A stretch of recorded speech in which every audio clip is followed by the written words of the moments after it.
नमस्कार, न्यूजन competition cracker channel में आपका स्वागत है। देखते हैं आज की महत्वपूर्ण खबरें। सुप्रीम कोर्ट ने टास्क फोर्स गठित की। केंद्र ने यूपीएससी से सीधी भर्ती का आदेश किया रद्द। नैनीताल निकाय चुनाव 15 अक्टूबर तक। महाराष्ट्र में छात्रों के यौन उत्पीड़न पर हिंसक प्रदर्शन। देहरादून अंकिता हत्याकांड के 3 आरोपियों पर गैंगस्टर एक्ट में भी होगा ट्रायल। हल्द्वानी दून काठगोदाम एक्सप्रेस में महिला डॉक्टर से बदसलूकी। गैरसैंण में विधानसभा का मानसून सत्र आज। नई दिल्ली डॉक्टर से दरिंदगी मामले में सुप्रीम कोर्ट ने मंगलवार को सुनवाई की। कोर्ट ने चिकित्सा पेशेवरों को सुरक्षा प्रोटोकॉल तैयार करने के लिए 10 सदस्यीय पैनल टास्क फोर्स एनटीएफ गठित की है। शीर्ष अदालत ने कहा कि उनकी सुरक्षा और भलाई राष्ट्रीय हित का मामला है। शीर्ष अदालत ने इस मामले में 18 अगस्त 2024 को स्वतः संज्ञान लिया था। मुख्य न्यायाधीश DY चंद्रचूड़, न्यायमूर्ति JB पारदीवाला और मनोज मिश्रा की खंडपीठ ने कहा कि जैसे जैसे महिलाएं अत्याधुनिक क्षेत्रों के कार्यबल में शामिल हो रही है, वैसे वैसे कामकाज की सुरक्षित व सम्मानजनक स्थिति सुनिश्चित करने में राष्ट्र की भूमिका महत्वपूर्ण हो जाती है। मुख्य न्यायाधीश ने कहा कि देश जमीन पर वास्तविक बदलाव के लिए और दुष्कर्म होने का इंतजार नहीं कर सकता। पीठ ने कहा कि मरीज को इलाज मुहैया कराने वालों के लिए स्वास्थ्य कल्याण और सुरक्षा पर समझौता देश बर्दाश्त नहीं करेगा। पीठ ने सर्जन वाइस एडमिरल आरती सरीन, महानिदेशक चिकित्सा सेवाएं नौसेना की अगुवाई में 10 सदस्यीय गठित टास्क फोर्स को 3 सप्ताह में अंतरिम और 2 माह में अंतिम रिपोर्ट सौंपने का निर्देश दिया है। इनके अलावा सुप्रीम कोर्ट ने केंद्र, राज्य सरकारों और केंद्र शासित प्रदेशों आदि सरकारों से अस्पतालों में तैनात सुरक्षा कर्मियों का ब्यौरा देने का भी आदेश दिया है।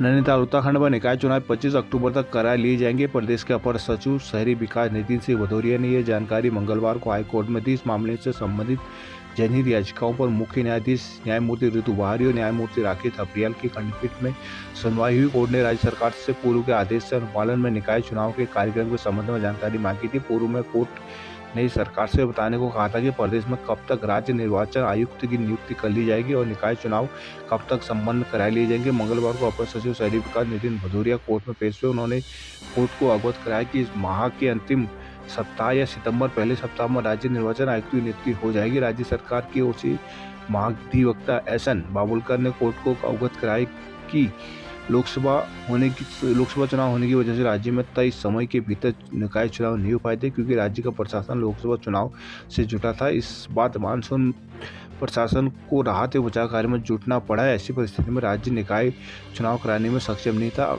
सरकार 25 अक्टूबर तक निकाय चुनाव कराने के लिए तैयार है।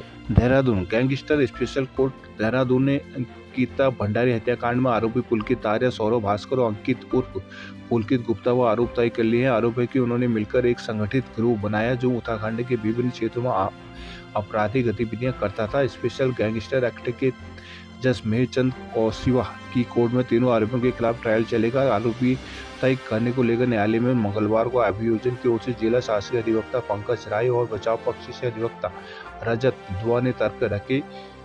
अभियोजन पक्ष ने कहा कि आरोपी गिरोह ने वर्ष 2009 से 2022 तक अपने होटल वनंतरा, लक्ष्मण झूला, जिला पौड़ी के अलावा हरिद्वार के क्षेत्रों में हत्या, धोखाधड़ी और अन्य आपराधिक गतिविधियां की। गिरोह ने अवैध धन अर्जित किया और समाज में भय का माहौल बनाया। आरोपियों के खिलाफ पहले से कई आपराधिक मामले दर्ज है। न्यायालय ने आरोपों को सही पाया और आरोपियों को दोषी साबित करने के लिए ट्रायल चलाने का आदेश दिया है।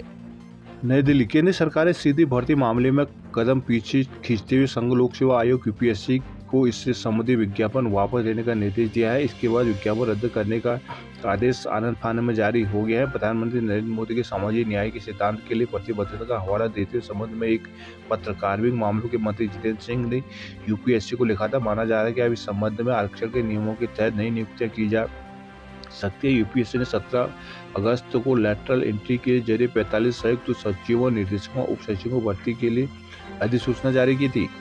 गैरसैंण में मानसून सत्र के लिए दोनों तरफ से तीखे तेवर। गैरसैंण आज सैलारानी गहतोड़ी को दी जाएगी श्रद्धांजलि। टैक्सपेयर की कमाई से चलता है सत्र, सदुपयोग जरूरी। खंडूरी जल संस्थान के इंजीनियर अधिकारियों के लिए हुए लामबंद। देहरादून पार्टी को चंदा देने पर फिसड्डी रहे कांग्रेस विधायक। अगस्त मुनि को नगर पालिका का दर्जा। केदारनाथ में मौसम खराब होने से नहीं उड़े हेलीकॉप्टर। रुद्रप्रयाग रामबाड़ा तक हल्का मोटर मार्ग बनाएं। अधिवक्ता बोले गैरसैंण में हो राज्य हाईकोर्ट की स्थापना। श्रीनगर मेडिकल कॉलेज डेंटल कॉलेजों में दाखिले को काउंसलिंग आज। टिहरी दून कोलकाता की घटनाओं के विरोध में छात्रों ने किया प्रदर्शन। पुरुला में विभिन्न संगठनों ने निकाला कैंडल मार्च। टिहरी में गुलदार के हमले से महिला प्रधान हुई घायल। कोटद्वार रिखणीखाल में गुलदार के लिए पिंजरा लगाने की गई मांग। रुद्रपुर नर्स हत्याकांड की जांच अब एसआईटी। रुद्रपुर वर्षों से जर्जर सड़क के निर्माण के लोक निर्माण विभाग कार्यालय घेरा। पूर्व विधायक राजकुमार ठुकराल के नेतृत्व में मंगलवार को छतरपुर क्षेत्र के निवासियों ने नेशनल हाईवे 74 से बिंदु खड़ा मोड़ से लेकर छतरपुर डाम के सड़क निर्माण की खस्ताहाल हालत को देखकर इंदिरा चौक स्थित लोक निर्माण विभाग कार्यालय में प्रदर्शन कर अधिशासी अभियंता का घेराव कर उन्हें ज्ञापन सौंपा। इस दौरान पूर्व विधायक राजकुमार ठुकराल ने कहा कि करीब 4 किलोमीटर तक के इस मार्ग पर गहरे गड्ढे होने के साथ साथ सड़क की हालत बिल्कुल जर्जर हो गई, जिसके आए दिन दुर्घटनाएं होती रहती है। उन्होंने कहा कि वर्ष 2012 के बाद से अब तक इस मार्ग का ना तो निर्माण कराया गया है, ना ही मरम्मत कराई गई है। उन्होंने कहा कि इस मार्ग में लगभग 12 गाँवों का सीधा संपर्क होने के साथ साथ कई राइस मिलें, कॉलोनियां, औद्योगिक इकाइयां का मुख्य रास्ता है। कई बार इस मार्ग पर धान गेहूं की ट्रॉलियां पलट चुकी है, जिससे किसानों को कई बार नुकसान हो चुका है। ठुकराल ने अधिशासी अभियंता को ज्ञापन देकर जल्द ही इस मार्ग का निर्माण कराने की मांग की। वहीं पूर्व विधायक ठुकराल ने पूर्व प्रकरण को लेकर लोक निर्माण विभाग के मुख्य सचिव पंकज पांडे से दूरभाष का संपर्क कर मामले को लेकर अवगत कराया। उस मौके पर किसान नेता तजिंदर सिंह विर्क, ललित सिंह बिष्ट, संदीप चीमा, डीपी यादव, संजय गुप्ता, ठाकुर जगदीश आदि मौजूद रहे। चौखुटिया शिक्षा स्वास्थ्य की बदहाली पर सड़क पर उतरी महिलाएं। अल्मोड़ा संघर्ष समिति ने डीडीए समाप्त करने की उठाई मांग। अल्मोड़ा एसएसजे में कक्षाएं शुरू, लेकिन अब तक नहीं मिली किताब। चौखुटिया शिक्षा स्वास्थ्य व्यवस्था की बदहाली समेत क्षेत्र के विभिन्न समस्याओं पर मंगलवार को महिलाओं का गुस्सा फूट पड़ा। गेवाण विकास समिति के बैनर तले महिलाओं व अन्य लोग सड़कों पर उतर आए। जुलूस के साथ नारेबाजी कर समस्याओं के समाधान की मांग की। मंगलवार को बड़ी संख्या में महिलाओं क्षेत्र के लोक क्रांति वीर चौराहे पर पहुंची। चांदी खेत, फुलई, बेतनधार, नागाड़, गनाई, मासी, रामपुर और आदि ग्राम पंचायतों की महिला समूह से जुड़ी महिलाएं भी मौके पर पहुंची। गायक रमेश बाबू गोस्वामी ने स्वरचित गीतों के माध्यम से भी सरकार को चेताया। क्रांतिवीर चौराहे से मुख्य बाजार होते हुए चांदी खेत बाजार तक जरूर निकाला गया। धरना स्थल पर आम सभा हुई। वक्ताओं ने रामनगर, चौखुटिया रेल लाइन, राजकीय महाविद्यालय चौखुटिया में बीएससी बीकॉम की कक्षाएं चलाने, पीजी का दर्जा देने, आईटीआई वासी में कंप्यूटर फैशन डिजाइनिंग ट्रेड खोलने, केंद्रीय विद्यालय की स्थापना, पर्यटक आवास गृह का निर्माण, सीएससी में विशेषज्ञ चिकित्सकों की नियुक्ति, गैरसैंण व चौखुटिया को मिलाकर स्मार्ट सिटी आदि की मांग के 1 माह में मांगों के पूरा नहीं होने पर अनिश्चितकालीन आंदोलन की चेतावनी दी गई। सदस्यों ने 7 सूत्री मांगों के लिए एसडीएम के माध्यम से मुख्यमंत्री को ज्ञापन सौंपा है। रानीखेत बयेड़ी योजना में अनियमितता से गुस्साए ग्रामीण अनशन पर बैठे। रानीखेत बयेड़ी पेयजल पंपिंग योजना के निर्माण में अनिश्चितताओं को लेकर मंगलवार से धोरापाट किसान विकास संघर्ष समिति के बैनर तले ग्रामीणों ने कर्मी अनशन शुरू कर दिया। कहा कि योजना के तहत बने सभी जल संग्रहण टैंकों में गुणवत्ता विहीन कार्य हुआ है। उन्होंने विभाग की कार्य प्रणाली पर सवाल उठाए हैं। धोराकोट क्षेत्र के लिए 17.2 करोड़ रुपए की लागत से बयेड़ी पेयजल योजना का निर्माण कार्य चल रहा था। ग्रामीणों का आरोप कि स्टॉक टैंकों की गुणवत्ता घटिया है। टैंक निर्माण में ओपीसी के बजाय पीपीसी सीमेंट का उपयोग किया गया। गाँव में जो पाइप लाइन बिछी है वह भी जमीन के ऊपर से होकर गुजर रही है, जिससे बड़ी संख्या में दुर्घटना की आशंका बनी हुई है। पूर्व में कई बार जांच की गई। तीसरी पार्टी की जांच में भी योजना निर्माण में तमाम खामियां पाई गई। विभाग ने गुणवत्ताहीन टैंकों को तोड़ने के लिए निर्देश जारी किए हैं। सल्ट मानेला में बिजली कटौती से लोग हुए परेशान। बागेश्वर में समस्याओं को लेकर छात्रों ने खोला मोर्चा। बागेश्वर में भारी बारिश से 12 सड़कें हुई बंद।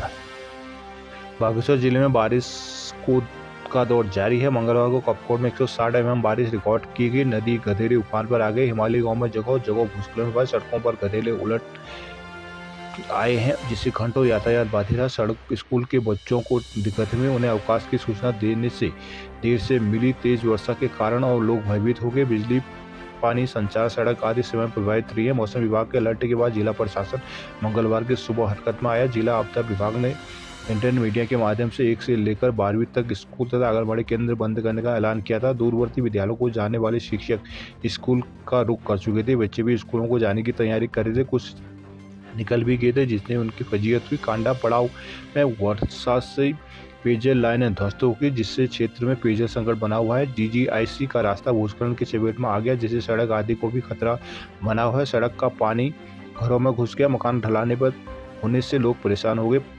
सामान लीती मॉडल मार्ग पर भी एक KMO की बस फंस गई, जिसमें 20 सवार बैठे हुए थे। स्थानीय लोगों ने लोडर मशीन तथा रस्सी से बसों को खींचा। कपकोट निवासी वीर रानी आनंदी देवी पत्नी स्वर्गीय आन सिंह कुरंगा का मकान आपदा में ध्वस्त हो गया। वह घटना में बाल बची। उन्होंने अपने बेटी के घर में शरण ली हुई। अपने पति आन सिंह नेवी से सेवानिवृत्त हैं। चंपावत देवीधुरा में मुचकुंद ऋषि के आश्रम पहुंची मां बाराही की शोभा यात्रा।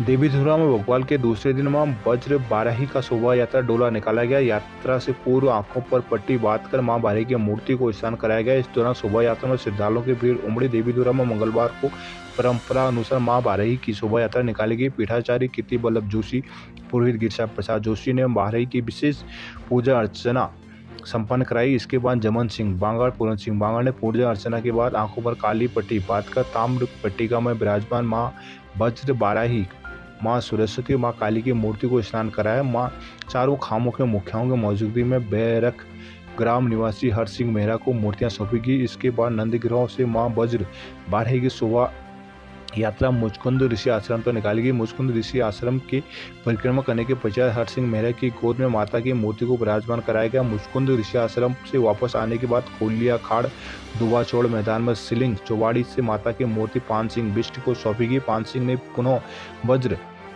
बाराही, मां काली और मां सरस्वती की मूर्ति को नंदग्राम में ताम्र पट्टिका में विराजमान कराया। धारचूला गौला पूजा में सांस्कृतिक कार्यक्रमों की रही धूम। चंपावत में पूर्व प्रधानमंत्री को जयंती पर दी गई श्रद्धांजलि। नैनीताल मंगल पड़ाव से रोडवेज तक के कारोबारियों को नहीं दी गई राहत। हाईकोर्ट ने हल्द्वानी शहर के सौंदर्यीकरण एवं सड़क चौड़ीकरण के मामले में दायर जनहित याचिका मंगलवार को सुनवाई की। कोर्ट ने जनहित याचिका को निस्तारित करते हुए पक्षकारों से कहा कि अगर वे इससे प्रभावित हैं तो अपना पक्ष संबंधित न्यायालय पर या फोरम में रखें।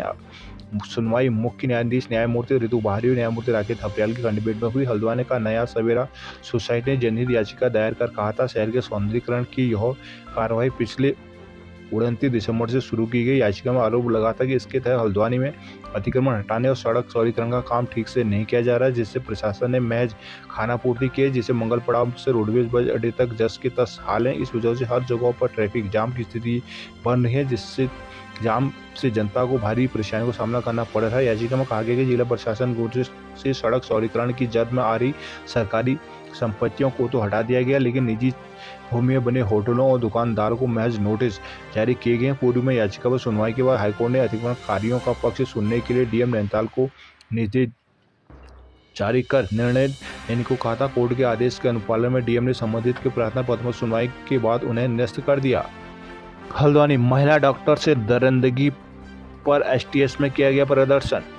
कोलकाता महिला डॉक्टर के साथ हुए दरिंदगी के विरोध में राजकीय मेडिकल कॉलेज के रेजिडेंट डॉक्टरों ने मंगलवार को सुबह डॉक्टर सुशीला तिवारी अस्पताल के मुख्य गेट पर धरना देकर घटना के विरोध में प्रदर्शन किया। रेजिडेंट के विरोध प्रदर्शन पर बैठने से अस्पताल में इलाज के लिए आए मरीजों को परेशानी उठानी पड़ी। प्रदर्शनकारी रेजिडेंट डॉक्टर एसटीएस के मुख्य गेट को मुख्य तरफ से घेर कर बैठ गए। ऐसे में मरीजों को अस्पताल में प्रवेश कर पाना संभव नहीं हो रहा था। हालांकि बाद में डॉक्टरों ने मरीजों को भीतर जाने के लिए थोड़ा रास्ता दे दिया। डॉक्टरों ने अस्पताल में ड्यूटी के दौरान डॉक्टरों की उचित सुरक्षा देने की मांग उठाई। साथ ही कोलकाता महिला डॉक्टर से दरिंदगी पर शामिल अपराधियों में कठोर कार्रवाई की मांग की। इस दौरान रेजिडेंट डॉक्टरों ने आरोप लगाया कि कुमाऊं के सबसे बड़े अस्पताल में महिला मेडिकल स्टाफ की सुरक्षा को लेकर इंतजाम नाकाफी है। कॉलेज के प्राचार्य डॉक्टर अरुण जोशी ने विरोध प्रदर्शन पर बैठे रेजिडेंट डॉक्टर से वार्ता भी की। सुबह करीब 9 बजे से शुरू हुआ धरना प्रदर्शन दोपहर 2 बजे तक चला। वहीं कैजुअलिटी, आईसीयू आदि वार्ड में डॉक्टरों ने अपनी सेवाएं दी, जिससे मरीजों को दिक्कत नहीं हुई।